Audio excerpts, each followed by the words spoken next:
veut porter cette campagne à l'échelle européenne. Donc nos partenaires européens ici présents vont exporter cette campagne en Europe, dans 16 pays d'Europe, pour diffuser un message qui traduit toutes les inégalités dont les étrangers sont malheureusement victimes. Et donc ça, c'est le premier objectif. C'est un objectif qui va permettre aussi de mobiliser plus de monde, de créer un rapport de force et d'éveiller les consciences antiracistes à l'échelle européenne. Donc le deuxième point de ces perspectives, c'est que nous voulons structurer notre combat antiraciste, et cela passe par une fédération des organisations européennes antiracistes.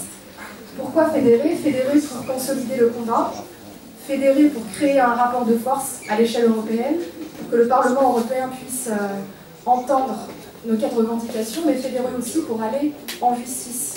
Aller en justice et mener des batailles collectives contre les structures, les multinationales, comme L'Oréal, comme Adecco, que Samuel a fait condamner avec toutes les équipes juridiques des maisons des potes, et pouvoir avoir beaucoup plus d'impact lorsqu'on mène une bataille en justice. Et troisième point, ça va être très très rapide, troisième point, c'est le rapport de force.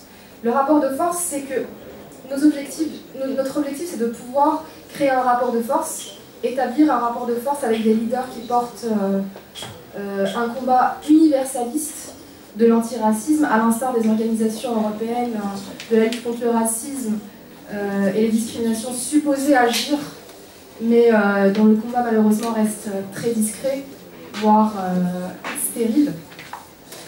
Nous espérons aussi, et notre détermination est à l'échelle de nos ambitions, faire émerger une conscience antiraciste universaliste.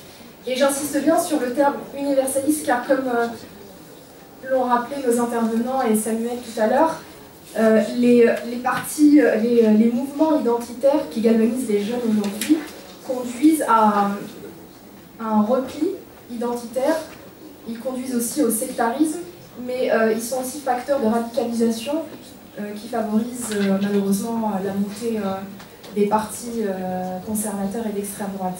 Donc j'espère